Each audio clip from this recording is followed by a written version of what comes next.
Hello, good people of the internet. Welcome to the Cinema Lineup. I'm Thomas Barnes, and this week I'm reviewing The Boy and The Heron.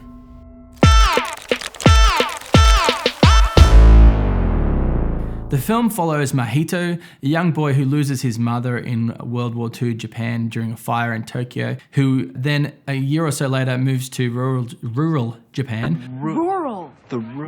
Ends up spending a lot of time in this large sort of compound, a house, with his aunt, who is then pregnant and is the new wife of his father. So it's a very complicated situation that is all presented to you within the sort of first 5 minutes of the film. Being Miyazaki's last film, there's huge expectations, possibly why Miyazaki apparently didn't want there to be any promotion for the film. There ended up being a trailer released. He was just wanted to just drop it like a Beyonce album, I guess. It seems that he's poured everything of himself into this film. The more I think about it, there's more elements that you've seen throughout all of his films. You've definitely got that Alice in Wonderland feel. You've definitely got some of those elements of his personal life with the sick mother. You've got an old man who's also passing on something. There's so much happening in this film, but equally, it's quite slow. Too slow for me. This is not my favorite Miyazaki film by any stretch. It would be probably fifth or sixth down the line. Fifth or sixth. It's still fantastic though.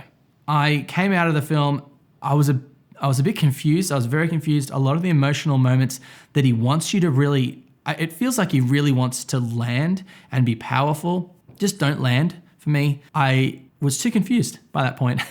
I had too many questions. Characters do things or come and go with almost no explanation. From what I've learnt about his process, he follows a little bit of that George Miller Mad Max thing where sometimes they just storyboard it and the script can follow along. I could be wrong about that, but if that's the case with this film, it certainly makes sense. While I did feel that the movie probably isn't one of my favorite Miyazaki films, it still has so much to love. Definitely beautiful, as all of them are.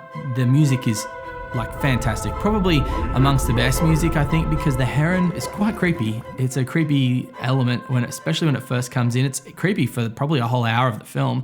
Try not to spoil this film, so if you go see it, you'll have a fun time. There's definitely horror elements though. You got piano hits, when it appears, it talks in a weird voice. Don't take little kids to this movie. This is not Ponyo by any stretch of the imagination. The other thing that's really great about the film is there's a lot of really cool moments. I remember collecting Batman Forever cards, and there was scenes that they never put in the actual movie on the cards, and you just looked at these cards and you could imagine what the sequence was like. I think Miyazaki gives you a lot of those moments where it doesn't really matter about the rest of the film. You could just have that moment, and I'd say there's probably half a dozen of those to a dozen of those moments dotted throughout the film that really make you go, oh, cool.